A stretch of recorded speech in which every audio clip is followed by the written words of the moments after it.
ಇಲ್ಲ. ಇವರು ಮತ್ತು ಇವರ ತಮ್ಮ ರವಿ ಬಿಜೆಪಿಯಲ್ಲಿದ್ದು ಮಾನಪ್ಪ ವಜ್ಜಲ್ ಅವರಿಗೆ ಬೆಂಬಲಿಸಿದ್ದಾರೆ. ಈಗ ಶ್ರೀ ಡಿ.ಎಸ್. ಉಗೇರಿ ಅವರ ಬಗ್ಗೆ ಮಾತನಾಡುವ ನೈತಿಕತೆ ಇವನಿಗಿಲ್ಲ. ಅದೇ ರೀತಿಯಲ್ಲಿ ಲೋಕಸಭಾ ಚುನಾವಣೆಯಲ್ಲಿ ಕೂಡ ಕಾಂಗ್ರೆಸ್ ಬೆಂಬಲಿಸಿಲ್ಲ, ಬಿಜೆಪಿ ಬೆಂಬಲಿಸಿದ್ದಾನೆ. ಮಾನಪ್ಪ ವಜ್ಜಲ್ ಅವರು ಹತ್ತಿರ ಮಾತನಾಡಿದಾಗ ಇಸ್ಪೀಟ್ ಕ್ಲಬ್ ಅನುಮತಿಗೆ ನಿರಾಕರಿಸಿದಾಗ ಅಲ್ಲಿ ಬೇಸತ್ತ ಈ ಬಿಕಾರಿ ಬಣ ಅಂತ ಸೃಷ್ಟಿ ಮಾಡಿದವರ ಜೊತೆಯಲ್ಲಿದ್ದು ಈಗ ಇಲ್ಲದ ಸಲ್ಲದ ಕಾಂಗ್ರೆಸ್ ಪಕ್ಷದ ಸಿದ್ಧಾಂತದ ಬಗ್ಗೆ ಹಾಗೂ ಗೋವಿಂದ ನಾಯಕ್ ಬಗ್ಗೆ ಅಗ್ರವಾಗಿ ಹೇಳಿಕೆ ನೀಡುವುದು ಸರಿಯಲ್ಲ. ಶರಣಗೌಡ ಬಯ್ಯಾಪುರ್ ಅವರು ಕಾಂಗ್ರೆಸ್ ಪಕ್ಷದಿಂದ ವಿಧಾನಸಭಾ ಪರಿಷತ್ ಸದಸ್ಯರಾಗಿದ್ದು ಈಗ ಅವರು ಹಾಲಿ ಶಾಸಕರಾದ ಮಾನಪ್ಪ ವಜ್ಜಲ್ ಅವರ ಜೊತೆ ಹೊಂದಾಣಿಕೆ ರಾಜಕೀಯ ಮಾಡಿಕೊಂಡು ಕಾಂಗ್ರೆಸ್ ಪಕ್ಷದಿಂದ ತಾಲೂಕಿನಲ್ಲಿ ಯಾವುದೇ ಚುನಾವಣೆಯಲ್ಲಿ ಅಭ್ಯರ್ಥಿಯನ್ನು ಸೋಲಿಸುತ್ತಾ ಬಂದಿದ್ದಾರೆ. ಕಾಂಗ್ರೆಸ್ ಪಕ್ಷದ ಯಾವುದೇ ರೀತಿಯಲ್ಲಿ ಕಾರ್ಯಕ್ರಮಗಳಿಗೆ ಹಾಜರಾಗುವುದಿಲ್ಲ, ನಿರಂತರವಾಗಿ ಕಾಂಗ್ರೆಸ್ ಪಕ್ಷದ ವಿರುದ್ಧ ಚಟುವಟಿಕೆಯಲ್ಲಿ ತೊಡಗಿದ್ದಾರೆ. ಉದಾಹರಣೆ, 2023ರಲ್ಲಿ ನಡೆದ ವಿಧಾನಸಭಾ ಚುನಾವಣೆಯಲ್ಲಿ ಕಾಂಗ್ರೆಸ್ ಪಕ್ಷದ ಅಭ್ಯರ್ಥಿಯಾದ ಶ್ರೀ ಡಿ.ಎಸ್. ಉಗೇರಿ ಅವರನ್ನು ಸೋಲಿಸಲು ಆರ್. ರುದ್ರೈ ಎನ್ನುವ ವ್ಯಕ್ತಿಯನ್ನು ತಂದು ಕಾಂಗ್ರೆಸ್ ಪಕ್ಷದಲ್ಲಿ ಗೊಂದಲ ಸೃಷ್ಟಿ ಮಾಡಿ ನಂತರ ಕೆಆರ್ಪಿಪಿ ಪಕ್ಷದಿಂದ ಸ್ಪರ್ಧೆ ಮಾಡಿಸಿ ತಮ್ಮ ಆಪ್ತ ಸಹಾಯಕರ ಚೆನ್ನಾರೆಡ್ಡಿ ಅವರನ್ನು ಕೆಆರ್ಪಿಪಿ ಪಕ್ಷಕ್ಕೆ ಕಳಿಸಿ ಕಾಂಗ್ರೆಸ್ ಪಕ್ಷದ ಅಭ್ಯರ್ಥಿಯನ್ನು ಸೋಲಿಸಲು ಪ್ರಮುಖ ಕಾರಣರಾಗಿದ್ದಾರೆ. ಶರಣಗೌಡ ಬಯ್ಯಾಪುರ್ ತಾವೇ ಮುಖಂಡರುಗಳಿಗೆ ನೇರವಾಗಿ ಕರೆ ಮುಖಾಂತರ ಉಲ್ಗೇರಿ ಅವರನ್ನು ಯಾರು ಬೆಂಬಲಿಸಬೇಡಿ, ಕೆಆರ್ಪಿಪಿ ಅಥವಾ ಬಿಜೆಪಿ ಪಕ್ಷಕ್ಕೆ ಬೆಂಬಲಿಸಿ ಕರೆ ಕೊಟ್ಟಿದ್ದು ಲಿಂಗಸೂರು ಕ್ಷೇತ್ರದ ಜನರಿಗೆ ಗೊತ್ತಿರುವ ಮಾತು. ಇಂತಹ ಹೇಳಿಕೆಗಳನ್ನು ನೀಡುವುದು ಮೊದಲು ನಿಲ್ಲಿಸಬೇಕು ಎಂದು ನಮ್ಮ ಯುವ ನಾಯಕರ ಎಚ್ಚರಿಕೆ.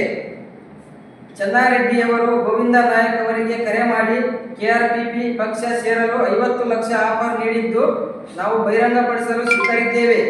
ನೀವೇ ದಿನಾಂಕ ನಿಗದಿ ಮಾಡಿ ತಿಳಿಸಿ, ಇಲ್ಲವಾದರೆ ಸುಕ್ಷೇತ್ರ ಅಮರೇಶ್ವರ ದೇವಸ್ಥಾನಕ್ಕೆ ನೀವು ಬನ್ನಿ, ನಾವು ಬಹಿರಂಗಪಡಿಸುತ್ತೇವೆ. ಜಗದೀಶ್ ಗೌಡ ಇವರು ಹೇಳಿಕೆ ನೀಡಿದ್ದಾರೆ. ಅವರಿಗೆ ನಾವು ಹೇಳಬೇಕಂದ್ರೆ, ತಾಲೂಕಿನಲ್ಲಿ ನೀವು ಯಾವುದೇ ಪಕ್ಷದಲ್ಲಿ ಕೆಲಸ ಮಾಡಿಲ್ಲ. ನೀವು ಪಕ್ಷಕ್ಕೆ ಇತ್ತೀಚಿನ ದಿನಗಳಲ್ಲಿ ಕಾಣಿಸಿಕೊಂಡಿದ್ದೀರಿ ಮತ್ತು ನೀವು ಸೆಲ್ ಅಧ್ಯಕ್ಷರಾಗಿದ್ದೀರಿ. ನಿಮಗೆ ಯಾವುದೇ ಬುನಾದಿ ಇಲ್ಲ, ಅದು ಮೊದಲು ನಿಮಗೆ ಎಚ್ಚರಿಕೆ ಇರಲಿ. ಬುನಾದಿಯಿಂದ ಬಿಡಿ ಕಟ್ಟಂತ ವ್ಯಕ್ತಿಗಳು ನೀವು. ನಮ್ಮ ಪಕ್ಷದ ಬಗ್ಗೆ ನೀವು ಹಗುರವಾಗಿ ಮಾತನಾಡಿದರೆ ನಮ್ಮ ಯುವ ನಾಯಕರ ಕಡೆಯಿಂದ ಇದೇ ನಿಮಗೆ ಕೊನೆಯ ಎಚ್ಚರಿಕೆಯಾಗಿರುತ್ತದೆ. ಮುಂದೆ ತಾಲೂಕಿನಲ್ಲಿ ನಡೆಯುವ ಎಲ್ಲಾ ಅನಾಹುತಗಳಿಗೆ ನೀವೇ ನೇರ ಹೊಣೆಯಾಗಿರುತ್ತೀರಿ. ತಾಲೂಕಿನಲ್ಲಿ ಆಗಿ ಬರಲಾಗುವಂತ ಕೂಲಿ ಪಾತ್ರ ಮಾಡುವಂತ ನಾಯಕರುಗಳು ನೀವೆಲ್ಲ. ನಿಮಗೆ ನಮ್ಮ ಉಗೇರಿ ಸಾಹೇಬರ ಬಗ್ಗೆ ಆಗಲಿ, ಶ್ರೀ ಗೋವಿಂದ ನಾಯಕ್ ಅಣ್ಣವರ ಬಗ್ಗೆ ಆಗಲಿ ಮಾತನಾಡುವ ಯಾವುದೇ ಅರ್ಹತೆ ನಿಮಗಿಲ್ಲ. ನಮ್ಮ ಜಗದೀಶ್ ಗೌಡ ಅವರೇ, ನಿಮಗೆ ನಾವು ನೇರವಾಗಿ ನನ್ನ ಪ್ರಶ್ನೆ, ನಮ್ಮ ಊರಿನ ಜಾರಿಯಲ್ಲಿ ಸಣ್ಣ ಹುಡುಗರ ಹತ್ರ 100 ರೂಪಾಯಿ ಸಿಗಂತ ಇಸ್ಪಾಟ್ ಆಡಿದಂತ ವ್ಯಕ್ತಿ ನೀವು ಗೋವಿಂದ ನಾಯಕ್ ಅವರ ಬಗ್ಗೆ ಆಗಲಿ, ಸಾಹೇಬರ ಬಗ್ಗೆ ಆಗಲಿ ಮಾತನಾಡಕ್ಕೆ ನಿಮ್ಗೆ ಯಾವುದೇ ನೈತಿಕತೆ ಆಗಲಿ, ನಿಮ್ಗೆ ಯಾವುದೇ ಮರ್ಯಾದೆ ಆಗಲಿ, ನಿಮ್ಗೆ ಯಾವುದೇ ಅರ್ಹತೆ ನಿಮಗಿಲ್ಲ.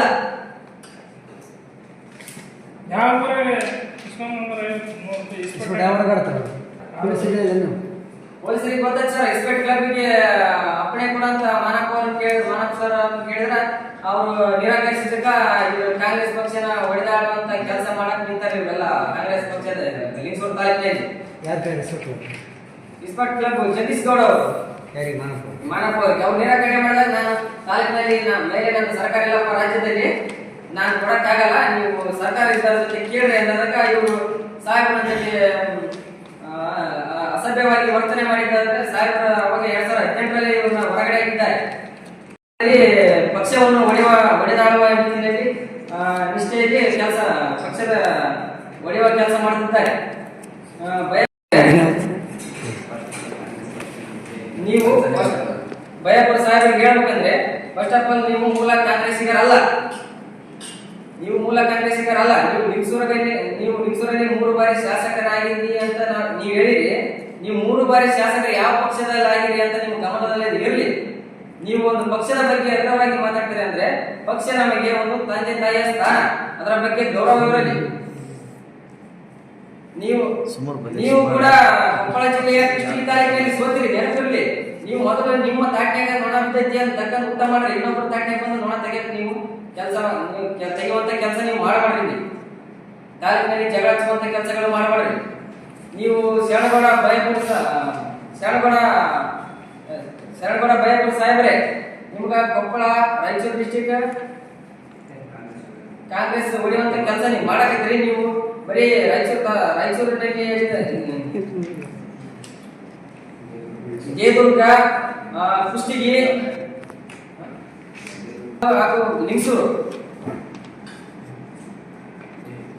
ಕುಷ್ಟಗಿಯಲ್ಲಿ ಇವಾಗ ನೀವು ಸೋತಿದ್ದೀರಿ. ಸೋಲಲು ಕಾರಣ ಏನಂದ್ರೆ ನೀವು ಪಕ್ಷ ನಿಷ್ಠೆಯಿಂದ ನೀವೇನಾದ್ರೂ ಕಾಂಗ್ರೆಸ್ ಪಕ್ಷದಲ್ಲಿ ಕೆಲಸ ಮಾಡಿದ್ರೆ ಜನ ನಿಮ್ಮನ್ನ ಪ್ರೀತಿಯಿಂದ ತಾವಾಗಿ ಬೆಳೆಸ್ತಿದ್ರು. ನೀವು ದೊಡ್ಡದಾಗಿ ನಾವೇ ದೊಡ್ಡವರ ಮುಂದೆ ದಡ್ಡನಾಗಿ ಮಾತನಾಡ ಅಂತ ನೀವು ಹೇಳಿಕೆ ಕೊಡ್ತಿರಲ್ಲ, ನೀವು ಒಂದು ವೇಳೆ ಜನರ ಮನಸ್ಸಲ್ಲಿ ನೀವು ಉಳಿದಿದ್ರೆ ಜನ ನಿಮ್ಮನ್ನ ಯಾಕೆ ಸೋಲಿಸ್ತಿದ್ರು? ಸೋಲಕ್ ನೀವು ಕಾರಣ ಏನು? ಎಲ್ಲ ತಾಲೂಕಲ್ಲೂ ಸಂಘಟನೆ ಮಾಡೋಕೆ ಲಿಂಗಸೂರಲ್ಲಿ ಒಂದೇ ಕಡೆ ಕಾರ್ಯಕ್ರಮ ಮಾಡೋದು ಹೋಗೋದಲ್ಲ.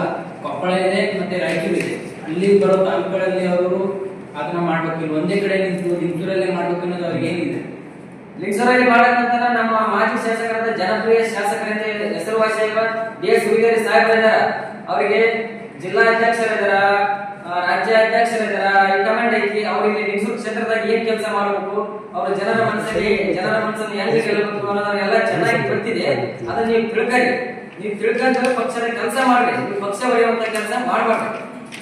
ಯಾವುದೇ ಕಾರ್ಯಕ್ರಮ ಆದ್ರೂ ಬ್ಲಾಕ್ ಕಾಂಗ್ರೆಸ್ ಅಧ್ಯಕ್ಷ ಇಲ್ಲದೆ ಮಾಡ್ತಿದ್ದಾರೆ. ಅದಕ್ಕೆ ಏನ್ ಕಾರಣ? ಅವ್ರು ಇಲ್ಲದೆ ಹೆಂಗೆ ಇವರು ಕಾಂಗ್ರೆಸ್ ಅಂತ ಹೇಳ್ಕೊಂಡು ಇಲ್ಲಿ ಕಾರ್ಯಕ್ರಮ ಮಾಡ್ತಾರೆ. ಇನ್ನೊಂದು ಇವರು SC ಅಧ್ಯಕ್ಷರಾಗಿ ಸ್ವಯಂ ಘೋಷಣೆ ಮಾಡ್ಕೊಂಡಾರ. ಇವರು ಅವ್ರು ಯಾರಂತ ನಮ್ಗೆ ಯಾರು ಪರಿಚಯ ಇಲ್ಲ. ಇನ್ನು ಕಾಂಗ್ರೆಸ್ ಪಕ್ಷದ ಕಾರ್ಯಕರ್ತರಿಗೆ ಅಧ್ಯಕ್ಷರನ್ನೋದು ಯಾರಿಗೆ ಗೊತ್ತಿಲ್ಲ. ಅಂತವ್ರನ್ನ ಇವರು ಸ್ಥಾನ ಕೊಟ್ಟು ಇವತ್ತು ತಾರೀಕಿನಲ್ಲಿ ಕೆಲಸ ಬಿಟ್ಟಾರ ಅಂತಂದ್ರ ಇವ್ರು ಎಷ್ಟು ಮಟ್ಟಿಗೆ ಪಕ್ಷ ಬೆಳೆಸುವಂತ ಕೆಲಸ ಮಾಡ್ತಾರ ಅನ್ನೋದು ಇಲ್ಲೇ ಗೊತ್ತಾಗ್ತದ. ನೇರವಾಗಿ ಎಚ್ಚರಿಕೆ ಕೊಡ್ತಾ ಇದೀವಿ. ಇಲ್ಲಿ ಏನಾದ್ರು ಮುಂದೆ ಅನಾಹುತ ಆಗ್ತಂದ್ರೆ ಲಿಂಗಸೂರಲ್ಲಿ ನೇರ ಹೊಣೆ ಅವರೇ ಆಗಿರ್ತಾರೆ.